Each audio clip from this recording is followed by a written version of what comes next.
Bienvenue sur SMT TV. Aujourd'hui, nous parlerons de la jeunesse et l'entrepreneuriat technologique. Êtes-vous prêts? Let's go! Avec plus de 70% de sa population âgée de moins de 30 ans, la République démocratique du Congo, RDC, possède un atout démographique considérable, sa jeunesse. Cependant, face au chômage massif et au manque d'opportunités, cette énergie brute représente à la fois un immense potentiel et un défi social de taille.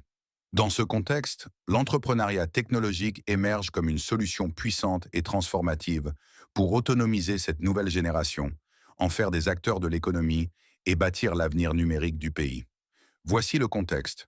Une jeunesse dynamique face à des défis colossaux.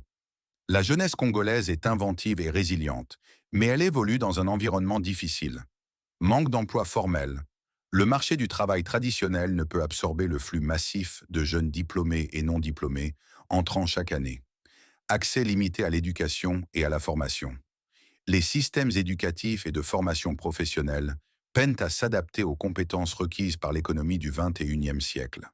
Défis infrastructurels, le coût et l'accès à Internet, ainsi que le déficit énergétique, constituent des freins majeurs à l'innovation. Pourtant, cette même jeunesse est de plus en plus connectée et avide de solutions. Le téléphone portable et l'accès aux réseaux sociaux deviennent des outils d'ouverture au monde et d'apprentissage informel. L'entrepreneuriat tech, une solution sur mesure. L'entrepreneuriat dans le domaine de la technologie, tech, offre un chemin alternatif et porteur d'espoir pour plusieurs raisons. Faible barrière à l'entrée. Comparé aux industries traditionnelles, créer une start-up tech nécessite moins de capital initial. Une idée, des compétences et un ordinateur peuvent suffire pour démarrer. Résolution de problèmes locaux. Les jeunes entrepreneurs tech sont les mieux placés pour comprendre les défis quotidiens des Congolais et y apporter des solutions innovantes, que ce soit dans la santé, télémédecine, l'éducation, EdTech, l'agriculture, agritech, les services financiers, fintech ou la logistique. Création de richesses et d'emplois. Une start-up qui réussit n'embauche pas que des développeurs. Elle crée des emplois dans le marketing, la vente, le support client et la gestion, générant ainsi un impact économique positif. Connexion à l'économie mondiale. Le numérique permet de créer des entreprises depuis Kinshasa ou Goma et de viser un marché panafricain, voire international. Les piliers pour autonomiser les jeunes entrepreneurs. Pour libérer ce potentiel, un écosystème de soutien structuré doit être mis en place. 1. Éducation et formation aux compétences du futur. Intégrer la littérature numérique, la programmation, coding, et la culture de l'innovation dans les programmes scolaires et universitaires. Multiplier les bootcamps, les ateliers pratiques et les formations intensives, en présentiel et en ligne, sur le développement d'applications, le marketing digital, la gestion d'entreprises et le design thinking. Deuxième accès au financement, développer des fonds d'amorçage, des concours de pitch et des Business Angels Network dédiés aux startups tech congolaises.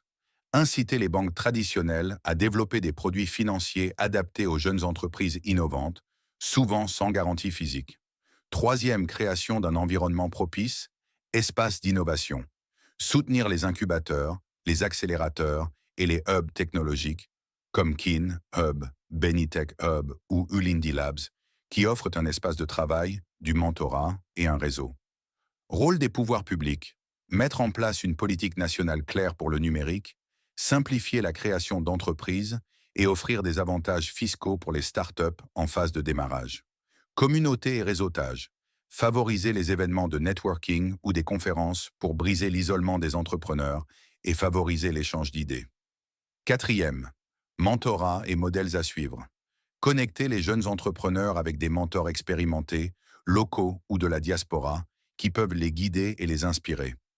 Mettre en lumière et célébrer les success stories locales pour montrer que c'est possible et motiver les autres à se lancer. Les défis à relever, améliorer l'accès à une connexion Internet haut débit et abordable sur l'ensemble du territoire. Stabiliser l'accès à l'électricité, condition sine qua non pour faire fonctionner une entreprise tech.